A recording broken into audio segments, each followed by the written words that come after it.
This is so good!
So this is your room. It's pretty clean. Trying to keep the place tidy for when you move out. Oh. Oh, well, how did the room you had back home look?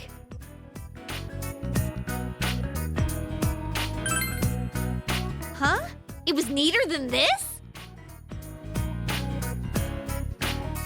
My room's covered with posters and stuff. It's a complete mess. Oh, I'm sorry to barge in like this.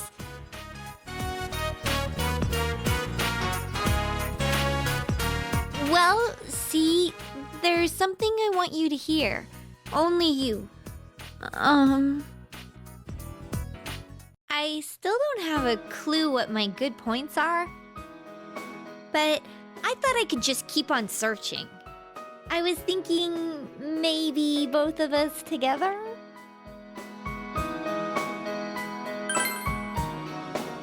Yeah! So, here. From me to you.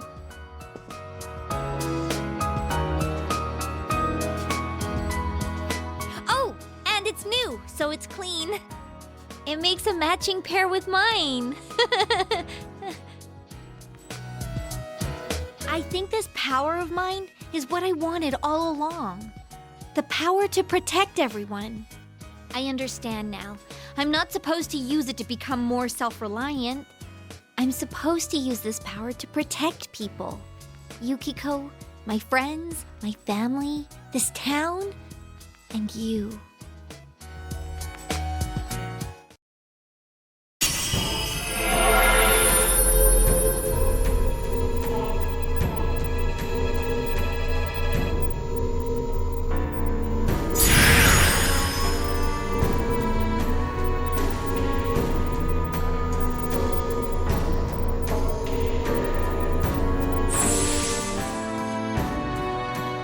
My new power! I have you to thank for this. I love you.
I just got done with training. I'm still all sweaty. Wait, that's not what I meant. What am I saying? But... idiot.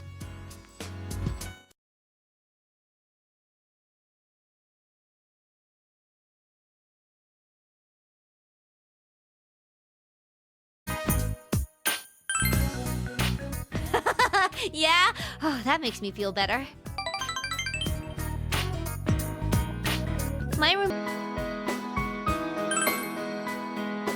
Why do you have to be so mean? Don't make me smack you. So, here.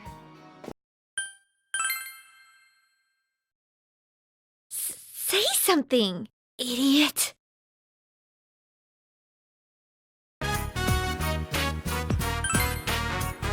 Oh, I wish I could see what it looked like. My room's covered with...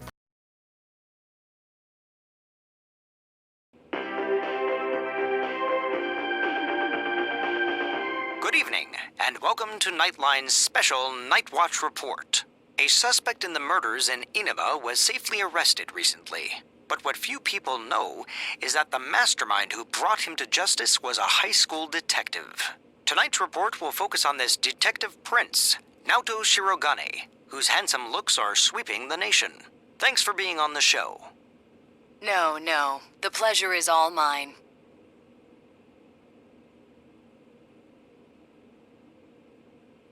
Oh, his uniform's the same as yours. First, congratulations to you and the police for your recent arrest of the culprit. It was well known that there were a lot of mysteries surrounding this case, and you did a great job clearing them up.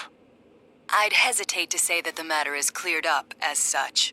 It's true that our suspect was behind Mr. Muraoka's unfortunate death, but when I cast my eye over the case as a whole, I detect a few things that seem out of place. Oh? Like what?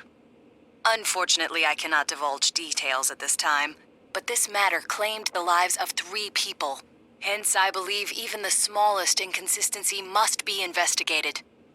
I see. I have to say this is a surprise in light of the police's official statement.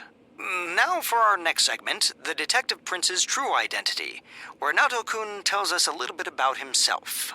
Amazingly, the Detective Prince has solved a whopping 24 cases. 16 of them were... There's a detective at your school? When I'm older, I'm gonna go to your school, too.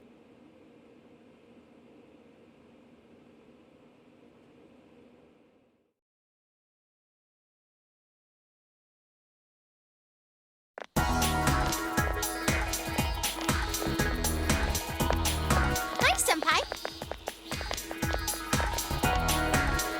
Yo, Hey, did you see the show on TV last night? Naoto-kun was on. that thing about the detective prince solving the case? Come on, we're the ones who actually caught the killer. But the police were the ones who identified the suspect, and he was cooperating with them on it, right? So it's true that he helped solve the case. I'm kinda surprised, though. I didn't think he was the type to go after the spotlight like that. Good morning. I've been waiting for you all. There's something I needed to discuss with you regarding the case. Discuss? Dude, we'll be late if we talk too long. Hey, where's your uniform? Could you please indulge my current theory on the matter? What is it? First, as regards commonalities between the victims, all of them were kidnapped before they were murdered. The victims were all locals who had been the focus of recent media attention, becoming suddenly well-known. That is the most likely scenario. I don't believe there's anything intrinsically unique about the victims themselves. Haven't you all come to the same conclusion?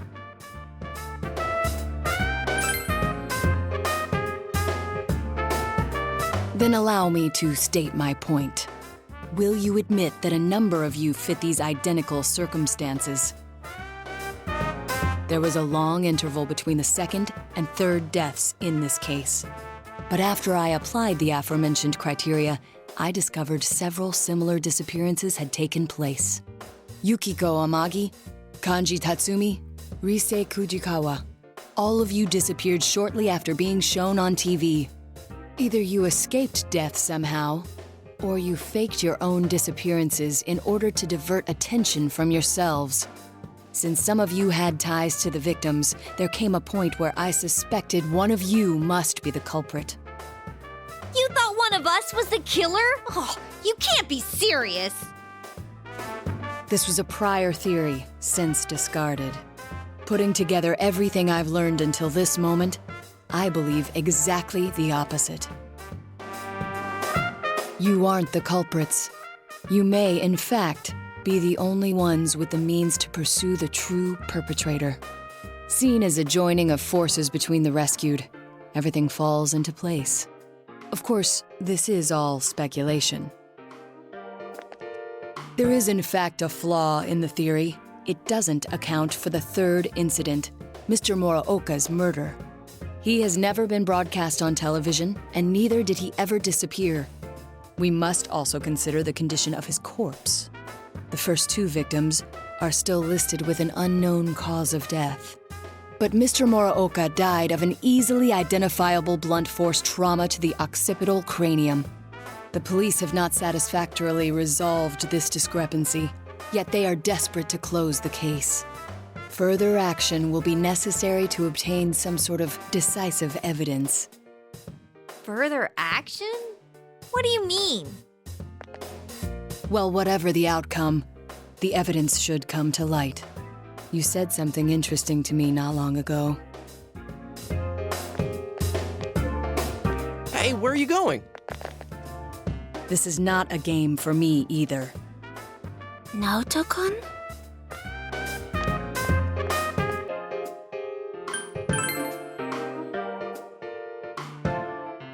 Then allow me to state my point.